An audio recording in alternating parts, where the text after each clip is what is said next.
All right, welcome everybody. Questions for Coach Sumlin, please raise your hand. We'll start with David Kelly, KVOA. Hey, Coach. Obviously it was hard for us to kind of really tell from home, but it appeared on that fake punt that there really weren't many defensive linemen on the field. How customary is that, and how many different formations do you generally have for punt return? We've got, in those situations, you either leave your defense on the field for what we would call punt safe, or or you have a punt return unit that is composed of a lot of different positions who are specific to punt return. So, in that situation, backed up early in the game, we put the punt return unit on the field, and they got the first down. So those guys are, wide receivers, linebackers, DBs, instead of D linemen that are used to playing the run. But in that situation, I just felt like, that a return was the right thing based on down and distance and based on location on the field. And that was a mistake. So they took advantage of that, and that didn't hurt us. What hurt us was the 3rd and 10 on the next series that they picked up. So whether they got the yard, but we still got them the 3rd and 10 on the next series and gave up a big play and a touchdown. And just another special teams follow-up. We're seeing you guys utilize that fair catch on the kickoffs more this season. And what's when are you doing that, or when are you asking your returners to kind of utilize that? I'd rather not share that. Right. So, right. It's all right. Tavian Cunningham is a really good returner. And so is Wiley, but obviously JJ did a lot for us, and we just let him roll with it. But, field position becomes important, and possession of the ball becomes important also. So, he's had some good returns, and we did a study a while ago that if you average 25 yards a kickoff return for the year, you guys can go look it up, see where you'd rank in the country. Right? You'd be in the top 10. So sometimes fair catching the ball is right there. Do you like that rule? I mean, are you a fan of it, or? Yeah, I think it's there was some discussion about completely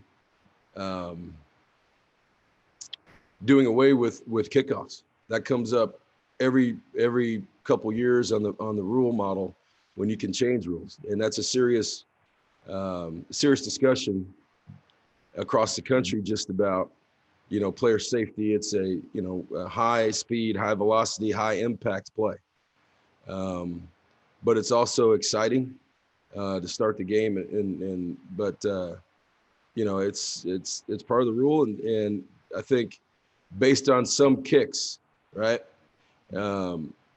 short high kicks, which we utilized on the opening kick, a cross-field kick that was short and high, and we're able to tackle them inside the 25 or the 20, right? So there's some strategy involved in that too, and I think you see it on Sundays, and when the guys can, or like our kicker, like Lucas can kick it, out of the end zone just about every time, even at sea level where we were. But sometimes if you get the right kick, you can get guys inside the 20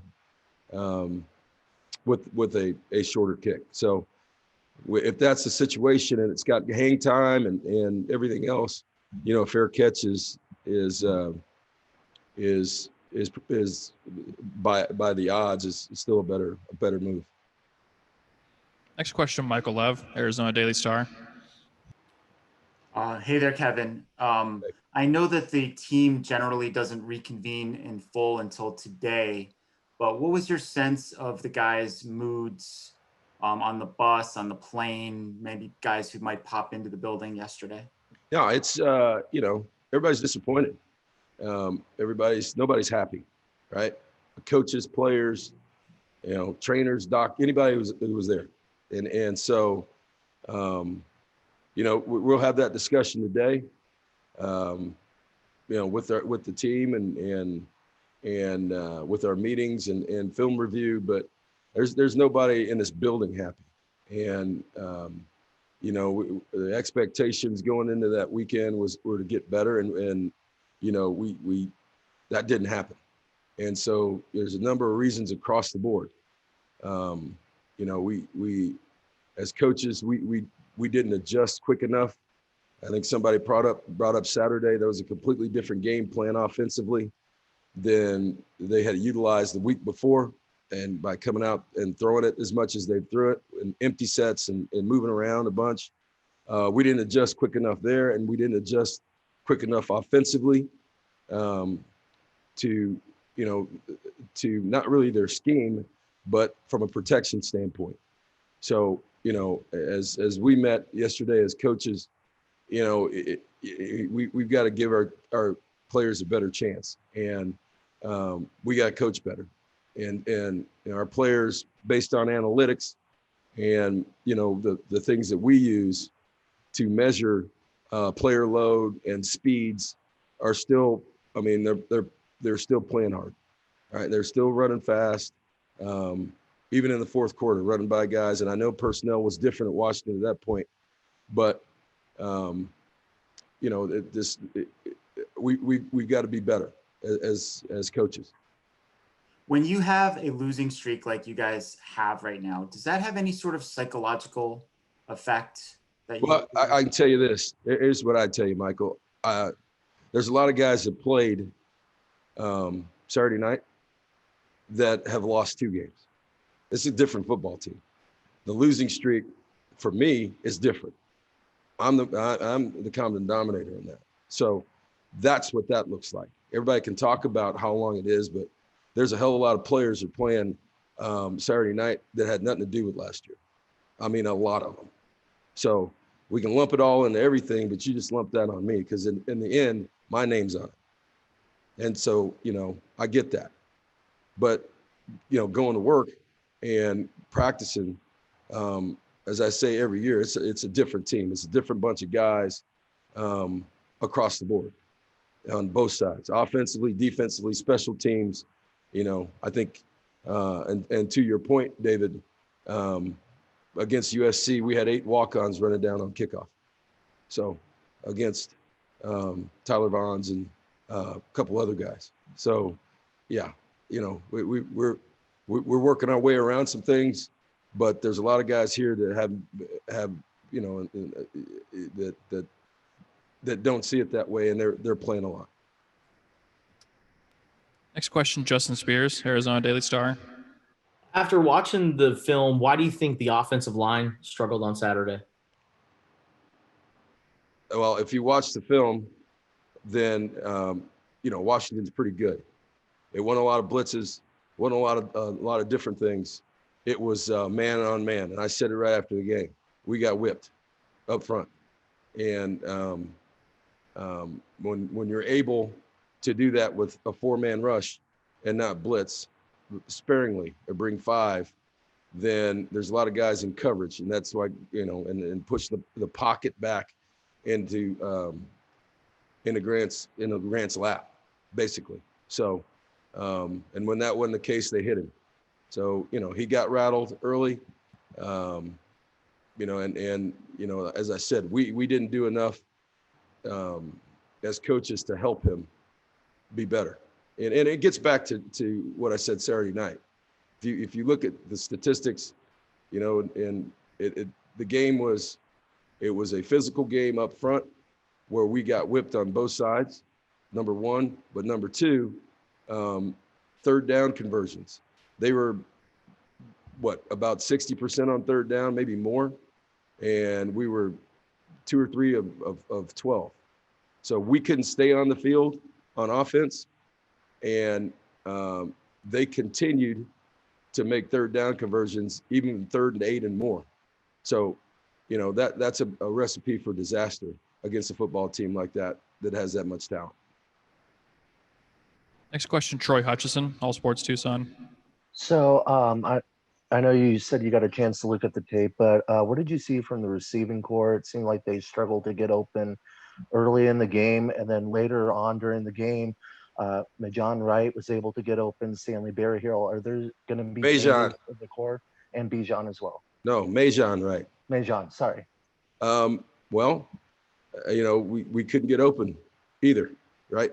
Early man-to-man coverage with a 4-man rush, and you had extra like robber in the middle to help spy and do some different things. Like I said, it's not always on the line. It's not always on the quarterback. And so schematically, we got to give them a chance. That's why you saw us go to a bunch sets to try to get guys, force them into some zone. But realistically, to your point, the personnel changed for Washington in the second half because of the score. So, we've got to continue to be better against man-to-man coverage. We're going to see it, just like we saw it against USC. We're going to see it until we prove that we can handle it. Next question, Rich Herrera, Wildcats Radio, 1290. Good afternoon, Coach. Fair or not, on television, they showed Grant quite a bit in close-up shots with the frustrated look on his face. Can you talk about his demeanor and how he finally got it in rhythm and picked up the rest of his team towards the end of the game? They also showed it later where he was, after they started to score, rallying the guys on the sideline. Yeah, he hadn't been through that in high school, as the success he's had, and here really. You know what I mean? He hasn't been through a situation like that where he's pushed, pestered, hit, sacked, fumble. That he hadn't gone through that. And there's two ways to handle it as a coach. With the situation it was in the second half, you pull him out, put somebody else in, get him settled down, or you let him play through it. And that's what we did. Let him play through it. He was different at that point, but as I said, the success coming out of that and working through that, that's he's got to be better there. He's got to be better as a leader on the field, and that discussion has already been had. And one quick follow-up, just previewing for UCLA on Saturday for our pregame show on radio. Can you talk a little bit about the Bruins and the challenges they pose?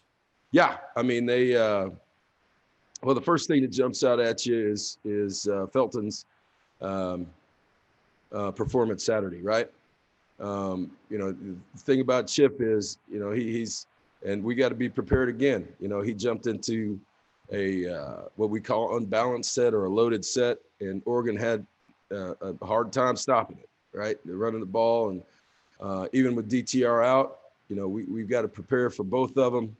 But Chase Griffin as a quarterback, we're very familiar with him from where he's from and know what kind of competitor he is. But Felton had a heck of a day. Offensively, they had guys out, but they were able to utilize the running game and stay in the game. So they've got talent there, even though he's young, and who knows what the status of DTR is. Defensively, first stat that jumps out at you is they lead the league in sacks, right? They're coming off a night like last night. 2 nights ago, that's the first thing that got my attention. So, they've done a good job. And on third downs too, I think they're in the top 3 or 4 in our league, right about 36%, something like that on third down defense. So they're getting you behind the chains with sacks. They've got their last opponents behind the chains with sacks, and they're playing well on third down. They're getting off the field and getting their offensive ball. Thank you very much. You're welcome. Next question will go back to Michael Lev. Realizing that you, of course, don't want to reveal all of your secrets to UCLA, but is moving Donovan Lai to right tackle something that you would at least consider? I don't know about that. We've it's one of those things, right, where last year it was on us about moving guys around every week, Right now, we got to fix the problem. And so, how to fix the problem is getting our not our best 5 players on the field at one time in the offensive line. I said this for a long time. It's not the best 5 individual players. It's the best 5 that play together, that communicate. And, as a coach, I grew up, Joe Tiller was a line coach. And he used to say, you're not looking for 5 pennies, you need a nickel in there. And so, Peyton, early in the game, he was frustrated, gave up a couple things. Donovan, inside there, you got the hold and the sack fumble, right? So, there were issues across the board. And, what we have to do is continue to grow as an offensive line and, just moving from side to side and what hands down and what you see can change and stunt your growth. So, I think you saw what we did in that situation was just go with our backup and go with the backups at different times. And then we got to be able to communicate a little bit better up front. So, and also, as I said to start, we have to adjust and also give our guys a plan that in situations like that, where schematically it's good, but maybe physically there's mismatches or matchup problems and matchup issues, and we need to recognize that quicker and have answers. What is your assessment of the play of the safeties so far? Which ones? Just all, we played a bunch of them, right? Your safeties, the group as a whole. As a whole, I think, Jackson Turner has had his moments, right? He has really come on, which he's nursing a little bit of an injury, but he's played through it. I think that he's made some really good plays. He's got a couple penalties that are questionable, but he's been aggressive. But for the most part, he's having the season that we thought he would have. He's got a little nagging injury, but he's playing through it. It's a heck of a play he made on the when they tried the 2-point conversion and the kicker. Amongst other plays that he's made, all year. So, we've got to continue to develop at the other safety position. And, I think, we got some balls that, the 2 long runs got out because of a missed tackle. So, from the safety position, it got to the second, or what we call it, the third level. And we got to get that ball on the ground. So, it's we've got some guys who have not been available maybe the first week or so. I think you saw a couple of those guys in the game at the end. So, we're going to get the best guys on the field. One more personnel question for you. I remember there were times with Colin Schooler where maybe he'd get caught up in directing traffic or being that leader of the linebacking crew or even the whole defense at the expense of his own play. Do you get the sense at all that Anthony Pandy is maybe thinking a little bit too much on the field and not playing as fast as he might otherwise? Well, he was, I think, Saturday night, it's no excuse, but, he didn't practice until really Thursday or Friday. So, he was down a little bit in his reps and what was going on. And to Pandy's, defense, he's never had to do that, right? So he's somebody's always, it's the hardest thing I can remember, even for me as a player. I had a guy, Brock Spack, who's a coach now, and who told me what to do when I was younger, and you just played, right? All of a sudden that guy leaves, and now it's well, we don't huddle anymore. Nobody huddles hardly. But now you're looking at everybody else telling them what to do and making changes, and it slows you down a little bit. So, the lack of practice for him last week, I think, hurt him. He's a very prideful guy. So, he's fine now. I look for him to bounce back and be better this week. We have time for one more question for Coach, and we'll go back to Justin Spears. So last week was the first time you guys were able to travel and be on the road. Overall, just how was the experience? Well, it was an awful experience based on the outcome. But before the game leading up to it, I mean, what was it like, you know, during a season like this one? Well, you know, it's a little bit different. You know, like I said, our administrations, Dr. Paul, Dennis Polian, and Brian Despain have done a great job, not a good job, a great job of eliminating or avoiding some of the things you see around the country. As I said, knock wood, right? Because things can change daily. But our players are used to protocol and you know, spacing on the plane. You know, we did our security check here at the building. So once we got on the bus, we were all together. The guys who were tested that morning, you know, we tested Friday morning and then got those results back during our workout. And then that travel party, for everybody who was on that travel party, you know, we did our screening here in the indoor. And then once we got on the bus, it was everybody who was tested, everybody who was available, and we were all negative. Bus, plane, then buses to the hotel. And as I said a week ago, it's hard on these guys because, you know, families usually travel, families usually have time to see their sons Friday night or Saturday during the day, particularly with a 5 o'clock game. Nobody's allowed in the hotel, and nobody's allowed to leave. Nobody's allowed to get in there.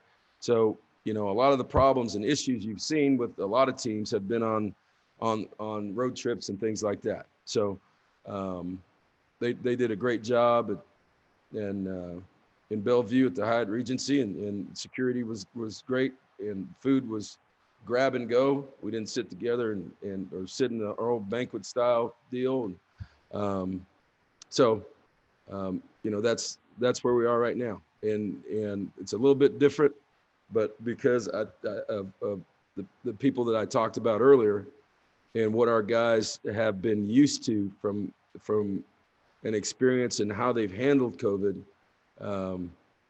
the travel part and the you know, safety of the players, the safety of the staff was the number one priority. And I thought it went well.